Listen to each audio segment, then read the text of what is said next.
Salamat, boss.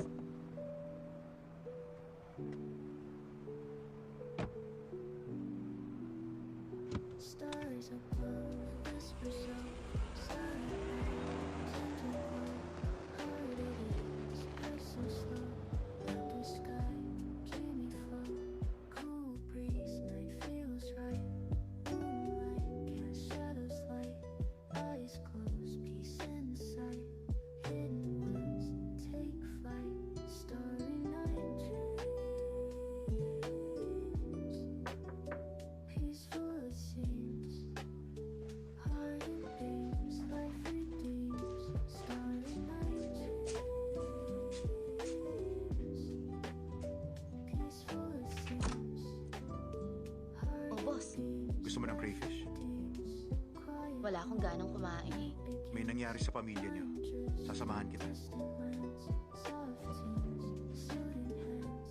Isara mo yan. Halika na. Where calm expands, twinkling lights in the skies, lost in night, no goodbyes. Tikman na. Soft whispers, lullabies, dreams and Wala colors. talaga akong ganong kumain. Tama na yan, boss. Starry night dreams, Iniisip mo pa yung ate mo.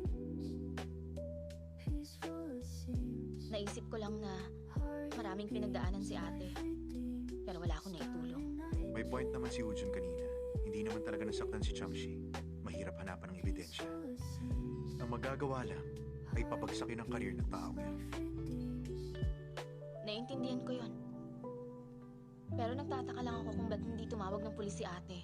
Baka pakiramdam niya walang sumusuporta sa kanya kaya hinayaan at pinalagpas niya na lang. Dahil ayaw niya makaistorbo. Kung yan ang tingin mo, baka sumama naman ang loob ni Ujun. Na-injure dahil tinulungan niya si Changshi. Sa tingin ko kasi may plano siya, kaya hindi siya tumawag sa pulis. Attorney siya kaya alam din niya ang takbo ng batas. At baka may pambawi na siya. under sky, Pwede niya namang sabihin sa akin dahil kapatid niya ako eh. breeze, Oo nga, kapatid mo siya. Ba't nung sa Baishing Monkeys, hindi mo yung sinabi sa kanya? shadows, Magkaiba naman yun. eyes closed, peace in sight.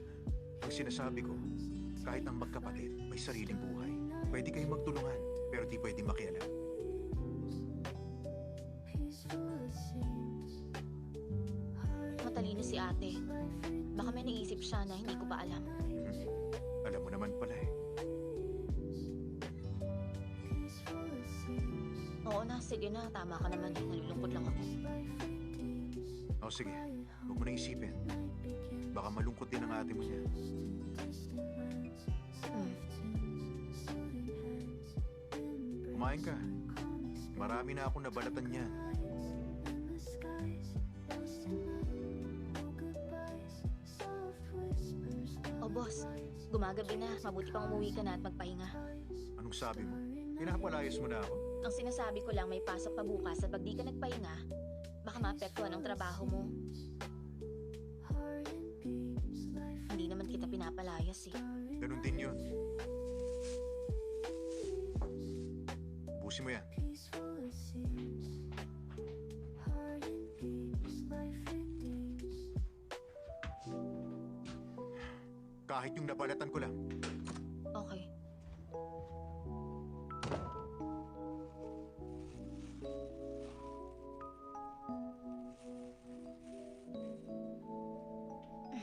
Changya, siya kaya ang boss mo.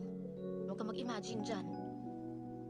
Stars above, whispers of silent night, gentle glow, heart at ease, breath so slow, under sky, dreamy flow, cool breeze, night feels right, moonlight cast shadows light, eyes closed, peace in sight, hidden worlds take flight, starry night dreams. Peaceful it seems. Heart and beams, life redeems. Starry night dreams. Munti ka na. Peaceful it seems. Kahit kapalit ang buhay ko, hindi mo mapapalitan to. Ibabalik ko bukas. Beams, life redeems. Quiet home, night begins. Mind drifts to distant lands. Soft Regalo mo sa akin, matagal ko pinag-isipan. Kahit ako ang boss mo, nakita ko sincere na sa regalo mo. Tinatanggap ko yung sinabi mo. Hindi kaya pinaprank niya lang ako. Hindi naman ako ang type niya eh. Changyao, kung seseryosohin mo to, nagpapakatanga ka lang.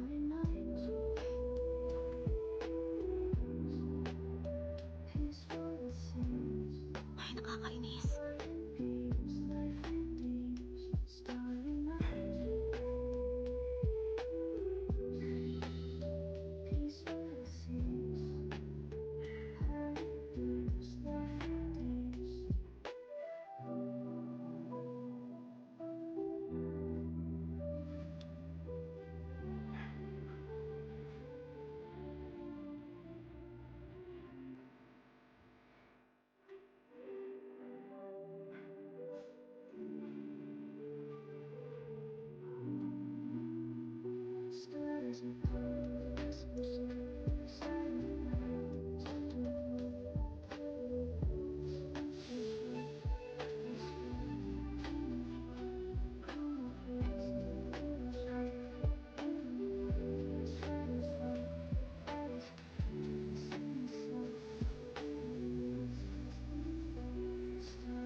Ito na, sandali.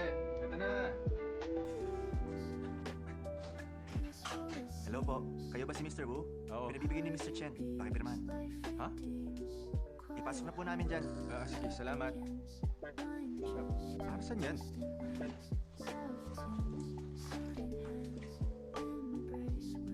Salamat po. Magpagaling po kayo. Sige po.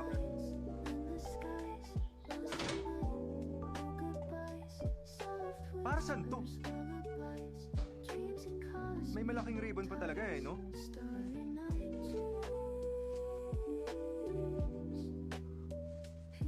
Chen Hong! Ikaw yung matanda. Hindi ka naman naaawa sa akin eh. Nangaasar ka lang naman. Imported yan. Regalo yan para sa pagkapanalo mo ng Golden Scale Award. Imported pa talaga? Nakakainis. Ikaw ba yan? Nananadya ka ba para makasar lang? Changxi, napasyal ka. Gusto kitang bisitahin. Pumasok ka. Ba't may bulaklak ka pa? Nadaanan ko lang, may nagbebenta sa baba. Paano mo alam na gusto ko to? Talaga? Oo nga, kasing ganda mo to. Magchinelas ka, pakihawak muna. Pinili ko to para sa'yo. Kinuha ko yung size mo. Meron pa tayo, may tag pa nga eh. Ah, eto. Suotin mo. Akin yan. Okay lang, iwan mo na dyan. Hindi okay. Ay, nasa loob. Okay lang, iwan mo na dyan. Sumakay ka na.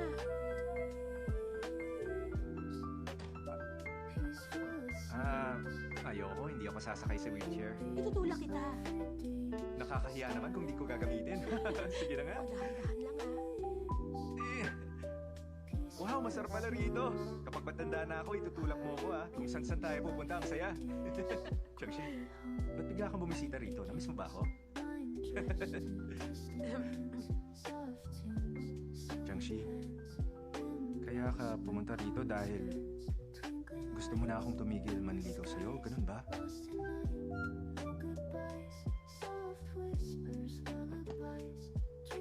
Nasaktan ka dahil sa akin. Siyempre, bibisitahin kita. Naku, wala to. Minor injury lang naman ang nangyari.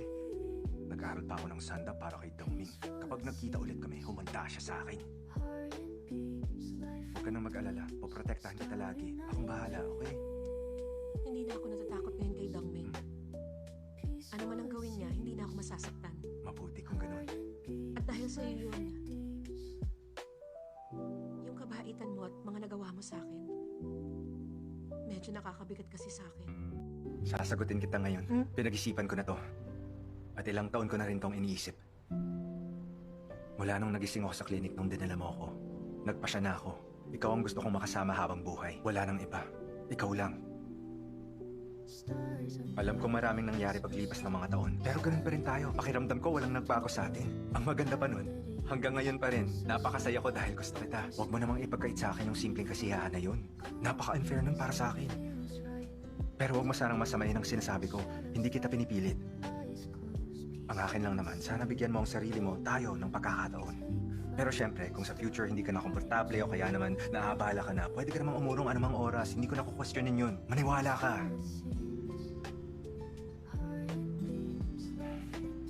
Bata pa naman tayong dalawa. Mahaba-haba pa ang lalakbayin natin. Ba't ka nagpapa-apekto ngayon sa inaakala mong hindi magandang future natin? Hindi ba?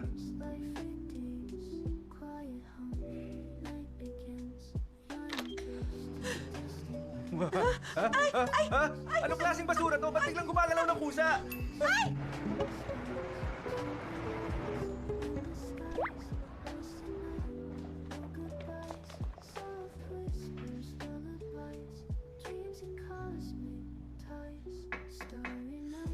Pasok.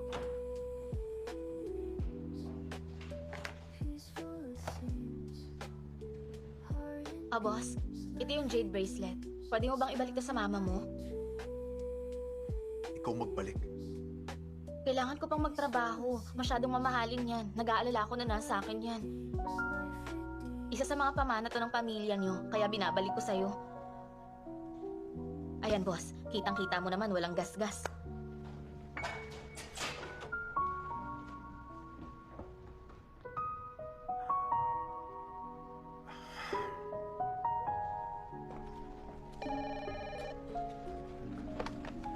Yes, hello?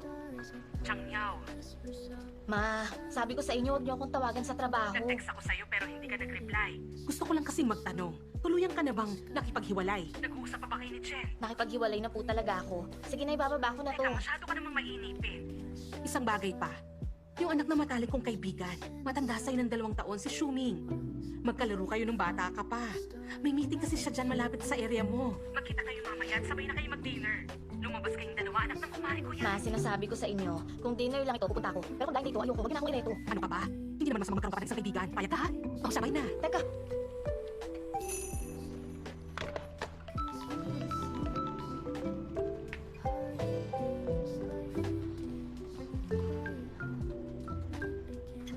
Nag-set up ng blind date ang pamilya mo? huwag mo nang ipaalala. Gwapo naman pala. Ayos ah. Ipapakilala kita. Tanyang, may kukonsulta ako sa'yo. Ha? Ah, Naku, munti ko na makalimutan. May bibilin pala ako. Pag may tumawag, pakisagot na lang, please. sige. Salamat. Ano bang kaso yan? Ma, busy talaga ako sa trabaho ngayon. Hindi ako makakalabas mamaya para mag-dinner. Pasabi kay Swimming next time na lang. Okay.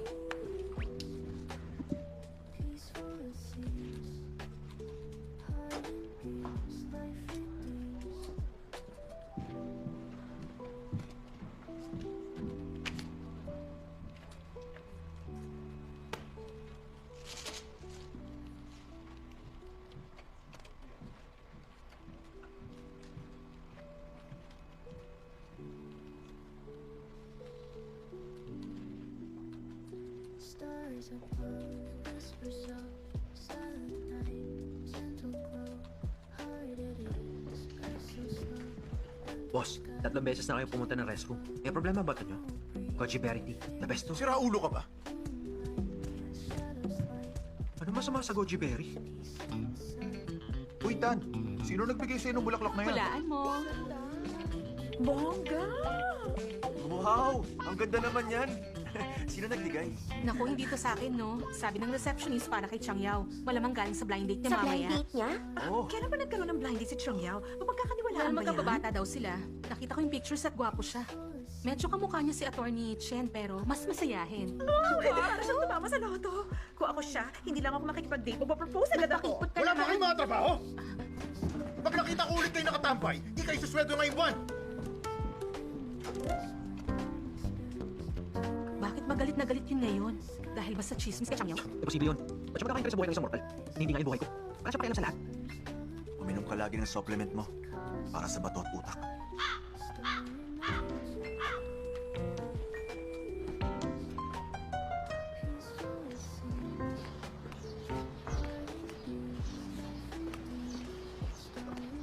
Yo-yo?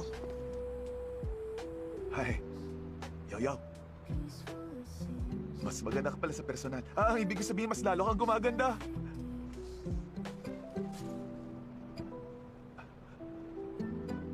Ikaw pala, Ming. Oo, ako to. Hello. Ba't kayo nandito? Kasi sabi ng mama mo, ayaw mo lumabas para kumain. Busy ka kaya binigay niya yung home address mo. Ito yung unang beses na kakain tayo na magkasama at sa bahay mo pa. Malaking karangalan to. Lika, pasok ka. Yaw. Hmm? Nagustuhan mo ba yung bouquet na pinadala ko sa office ko kanina? Nagpadala ka ng bulaklak sa office ko? Ano kasi binigay ng mama mo lahat na address mo eh. Bakit? Ayaw mo ba? Hindi naman. Ayos lang, pasok ka.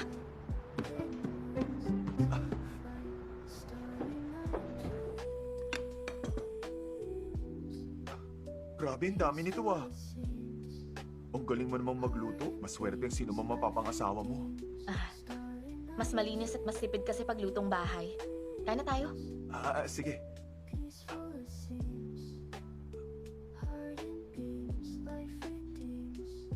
Sabi ng mga magulang mo, may masamang karanasan ka sa ex mo at kakablik nyo lang.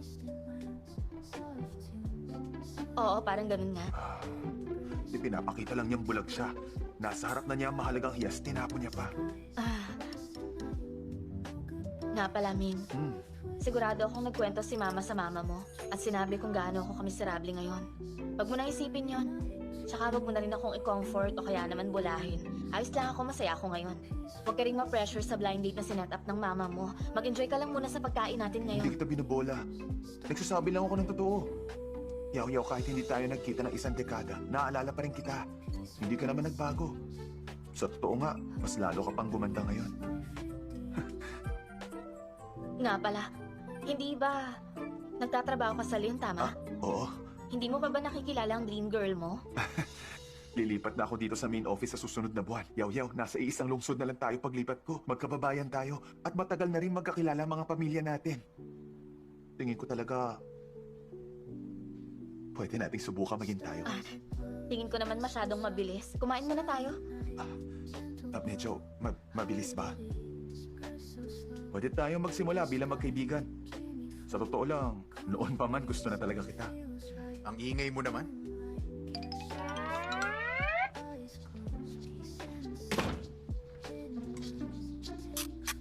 Uy, sipod ang hapunan ngayon. Ayos. Yaw, sino siya? Alam mo kasi, dati ko siyang housemate. Lumipat na siya kaso baka kami nakalimutan. At siya, katrabaho ko rin siya. Katrabaho. Katrabaho.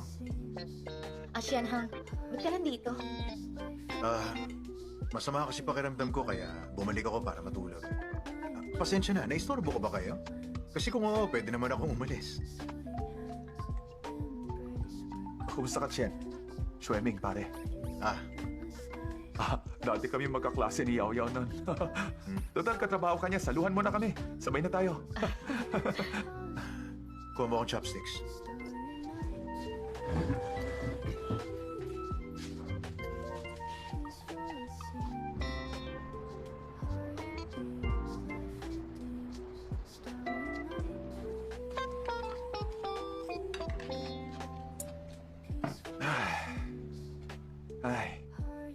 Itong pinakamasarap na hapunan sa tanang buhay ko. Sumpaman.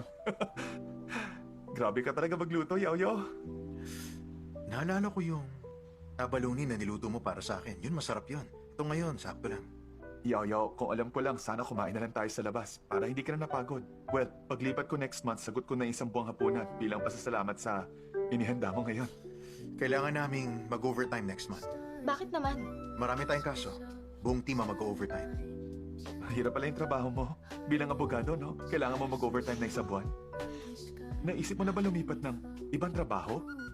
Nag-aral ka naman ng law, kaya nababagay ka rin sa government work. Pwede ka rin maging legal counsel sa state-owned enterprise. Bawas stress pa. Oo nga, Changyaw. Ano sa palagay mo? Gusto kong maging abogado. Nasi-challenge ako araw-araw. At na-excite ako sa career ko ngayon. Alam kong gusto mo to. Pero kasi babae ka pa rin. Balang araw ikakasal ka at magkakaanak. Pag nagkapamilya ka na, mahihirapan kang balansehin ng ganong kabising trabaho. Naniniwala akong biyaya ang katahimikan. Magandang magkaroon ng pamilyang Uuwian galing trabaho, gagawa ng mga gawain bahay at magpalipas ng oras. Kasama ko at ng mga anak namin.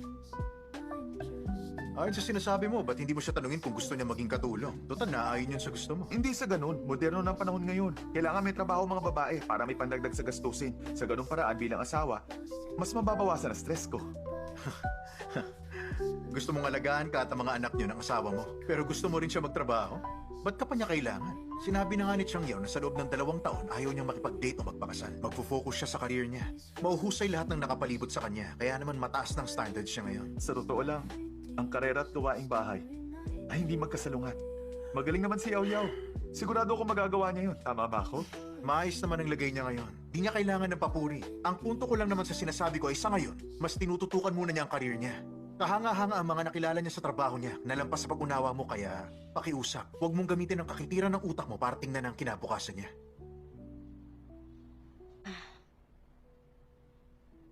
Punta lang ako ng restroom. Kain lang kayo dyan.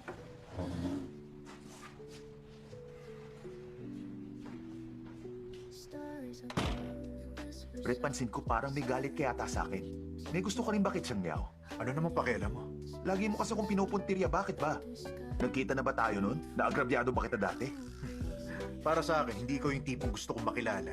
Kung ganun, bakit lagi ka umiepal sa simple at normal na usapan namin ni Yao Yao? Naagrabyado ka ba ng Yao Yao ko?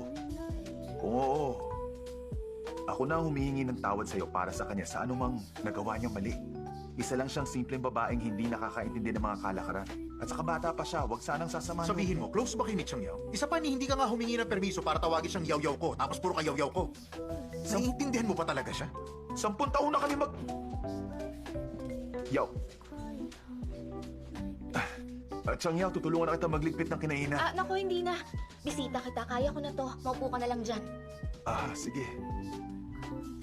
Maupo ka na lang dyan?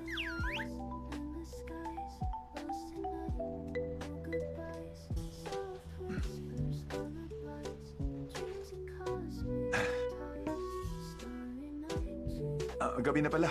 Naalala ko may maaga kami meeting bukas. Balik na muna ako sa hotel.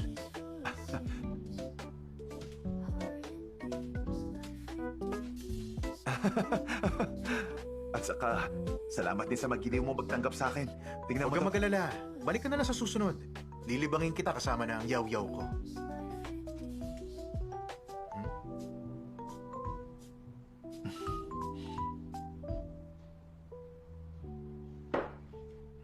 Sige, alis na ako. Hatid na kita. Pasensya na kung di ganun karami yung pagkain, ha? Sapat na yun para sa akin. Sige, Okay. mauna na ako Mag-iingat ka. Salamat. Huwag ka na lumabas. stars above, whispers of silent night, gentle Boss, hindi kita maintindihan. Ano yung sinabi mong yo-yo ko? so slow, Ikaw nga ang hindi ko maintindihan. Hindi ba't katatanggi mo lang? cool breeze, Sa bracelet ni Mama. Tapos masaya ka nakikipag-blind date. Kaya ikaw ang hindi ko maintindihan. Hindi porket binalik ko yung bracelet ng mama mo. Pwede mo na akong pahiyain hanggang sa pagalitan ako ng sarili kong nanay. Kailangan pa ba yun?